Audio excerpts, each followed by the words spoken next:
oh no, the Dow is down, stock market is crashing, sell everything, sell commodities too. Why is that happening? Today, I'm going to talk about exactly that.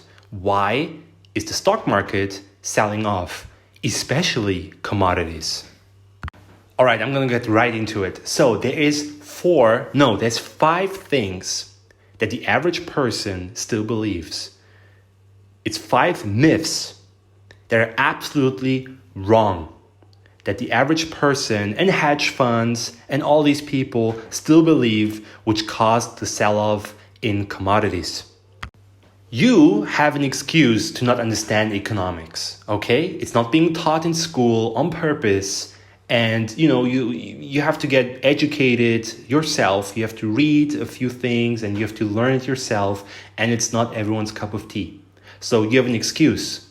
But the so-called experts and other YouTubers that claim they are the expert, not knowing what they're talking about, is just so annoying and frustrating to me. So I'm here to clear that up.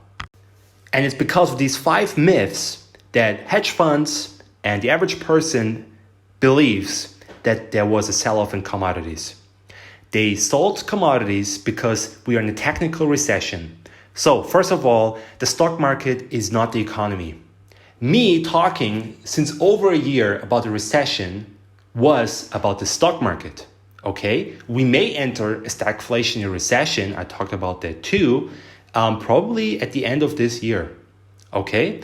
But the economy is not in a recession, okay? I'm gonna get into that a little later. But so there's 2 quarters of no growth that happened at the end of last month. Okay, so 2 weeks ago. So then their algorithms, their computers said, oh, we are officially in a recession. Yes, we are. The same thing. I mean, who would have seen that coming? The S&P down over 20% since the beginning of the year. Inflation rampant, rapidly not peaking since over a year. Like, who would have seen that coming? But officially, technically by definition, we're only in a recession. After 2 quarters of negative growth. And that's the day when we entered the recession. No, that's not when we entered the recession. We entered the recession at the beginning of the year, at the end of last year, in the stock market. Okay? And this was pretty obvious that this is going to happen with inflation that we were seeing right now. Anyways, let's get into those 5 myths. All right, myth number 1. Inflation is mostly due to supply chain disruptions, right? So you see all these shipping containers and blah, blah, blah, and supply chain disruptions. I have to hear this argument since almost 2 years now. Oh, there's supply chain disruptions. Right. That's why we have inflation. Of course, let's just ignore the trillions of dollars we printed in 2020. Trillions of dollars. We increased the money supply by 20%? Just ignore that, right? It's supply chain disruptions. That's myth number 1. That brings us to myth number 2. Well, inflation is just going to resolve magically by itself. It's just going to, inflation is just going to go away magically, like in a Harry Potter movie, just by itself once those supply chain disruptions are resolved. So there's 2 tools. No, actually, there's just 1 tool a central bank has to fight inflation, okay, which is increasing interest rates. Basically, the bond markets, okay? Increasing interest rates above the inflation rate. You have to be incentivized to save and not spend. Well, if your interest rate is below the inflation rate, that means that your currency loses money tomorrow. What would you do? Well, you're going to buy things now. You're going to spend. What if the interest rate is above the inflation rate? So by saving your money or by parking your money in a bank account, your money will be worth more tomorrow. What will you do? Well, you're going to save. That's going to slow down the inflation. Plus, we have to wait for wages to go up. But they can't go up either because of the myth of peak inflation and blah, blah, blah. So a lot of companies are hesitant to increase their wages because inflation just peaked, right? It's just going to go away magically, right? So they don't actually, like the media and those people on YouTube, they don't actually help, right? Well, inflation would resolve itself. Interest rates went above the inflation rate. which is not possible. And I talked about that in many, many other videos on TikTok and on YouTube, why that is not possible. But wages can also not adjust because people just don't know what to believe anymore. Okay? So inflation is not going to go away. Our interest rates are like, that brings us to myth number 3, right? The Fed is super aggressive by fighting inflation with less than 2%. Let me guess, when was the last time we had such rates? Oh, 2018? We had those same rates we have right now in 2018 and the economy did just fine. No, inflation is not going to go down. Inflation didn't peak. Inflation even accelerated. Like the last report, the CPI report was 9.1%. We're heading towards double digits. And that's just the official number. Okay, I'm gonna link a link in my below this video that shows you the actual inflation rate, which is like 18%. So inflation is not gonna go away by itself magically. Okay, and then myth number 3 is that the Fed is aggressive fighting inflation with 2% interest rates. No, it's not. So myth number 4. Okay. The economy is a massive recession. No, the economy is not in a recession. I said it already. We had the same rates in 2018 and the economy did fine. If you are, especially if you are an American, I want you to do something, okay? Go out, drive around the block and count the number of like outside shops and businesses that say we are hiring. Count how many businesses are hiring right now. Unemployment rates are low. The economy is doing fine. The economy is not in a recession. We may enter a recession with the energy crisis that we are heading towards. We are in one, but no one, realized we are heading towards a food crisis. Okay? Look at Sri Lanka. Sri Lanka collapsed like last week. It's going to hit weaker countries first. Sri Lanka collapsed because they believed this stuff. They believed in MMT, modern monetary policy, that you can just print an unlimited amount of money and it will not have any consequences. Well, here we go. Oh, also, who would have thought that, switching your fertilizers to only organic fertilizers, like quadrupling the price, would have negative consequences for your economy? Who would have thought that?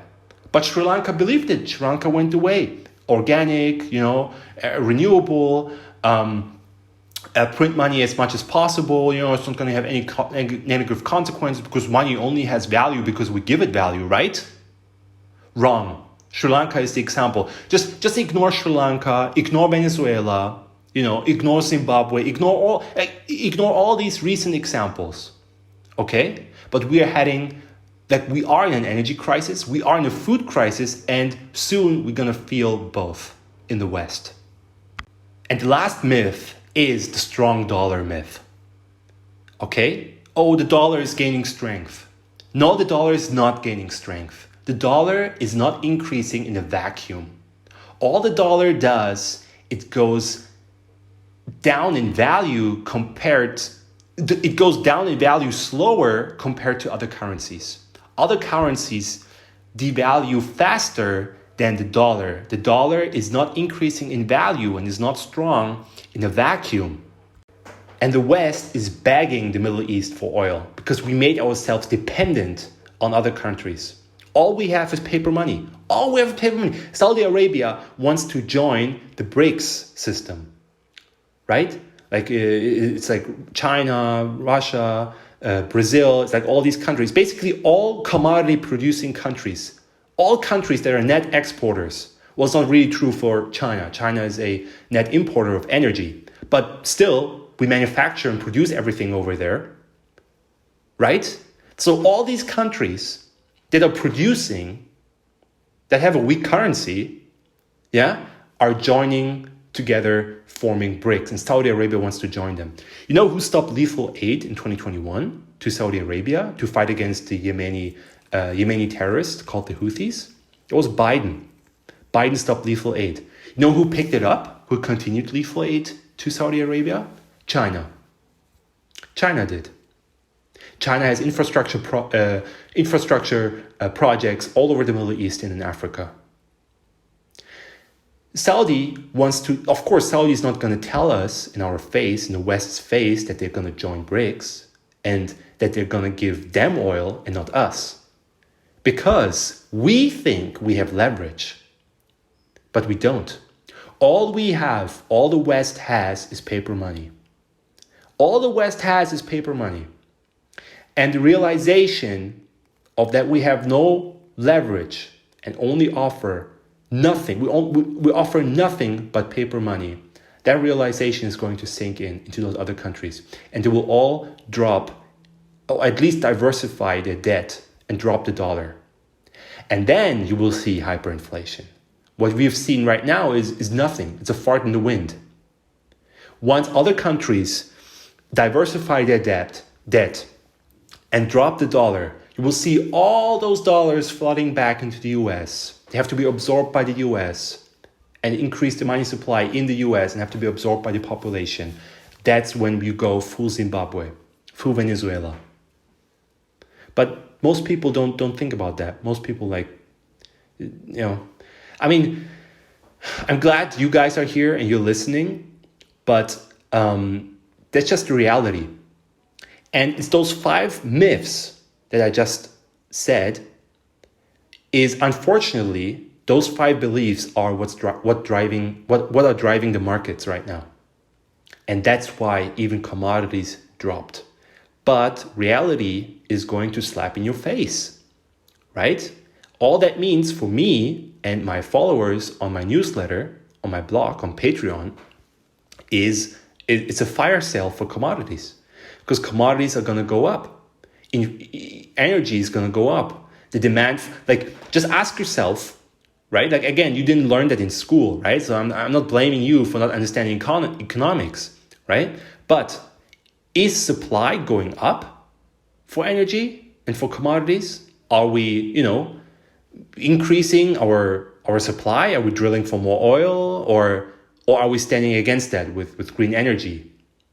What? We're not increasing supply. Okay. Is demand going down for commodities? Are we eating less food? Is our population shrinking? Are we driving less? Are we consuming less oil? What? Demand is not going down, is going up. So supply is going down and demand is going up. I wonder what will happen to price. Well, price is going to go up. And prices will go up and continue to rise. Inflation is not just going to go away.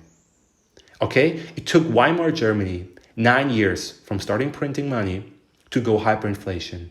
9 years. We are not even finished year 2. We're not even in year 2. So it's a long way to go. Anyways, that was my video. Like, comment, and share.